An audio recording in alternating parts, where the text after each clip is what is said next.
एक बार देवराज इंद्र की सभा स्वर्ग में लगी हुई थी। इसमें दुर्वासा ऋषि भी भाग ले रहे थे।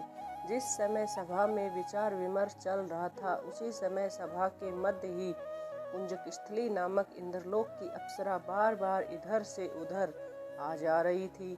सभा के मध्य पुंजकस्थली का यह आचरण ऋषि दुर्वासा को अच्छा न लगा। दुर्वासा ऋषि अपने क्रोध के लिए प्रसिद्ध हैं। उन्होंने पुंजकस्थली को कई बार टोक कर ऐसा करने से मना किया, लेकिन वह अनसुना कर वैसा ही करती रही। तो दुर्वासा ऋषि ने कहा, तुझे देव सभा की मर्यादा का ज्ञान नहीं है। तू कैसी देव अप्सरा है जो वानरियों की तरह बार बार आ जाकर सभा में व्यवधान डाल रही है।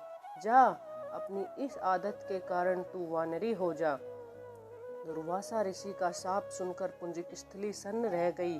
अपने आचरण का यह परिणाम वह सोच भी नहीं सकती थी, पर अब क्या हो सकता था। भूल हो चुकी थी, उसके कारण वह शापग्रस्त भी हो गई। उसने हाथ जोड़कर अनुनय विनय कर कहा, ऋषिवर, अपनी मूढ़ता के कारण यह भूल मेरे से हुई है। कृपा बताइए, अब आपके इस श्राप से मेरा उद्धार कैसे होगा।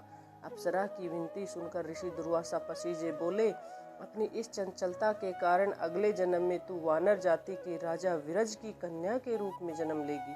तू देव सभा की अप्सरा है, अतः तेरे गर्भ से एक महान, बलशाली, यशस्वी तथा प्रभु भक्त बालक का जन्म होगा। पुनर्जन्म में वानर राज विरज की कन्या के रूप में पुंजिक का जन्म हुआ। विवाह योग्य होने पर इसका विवाह वानर राज केसरी से हुआ।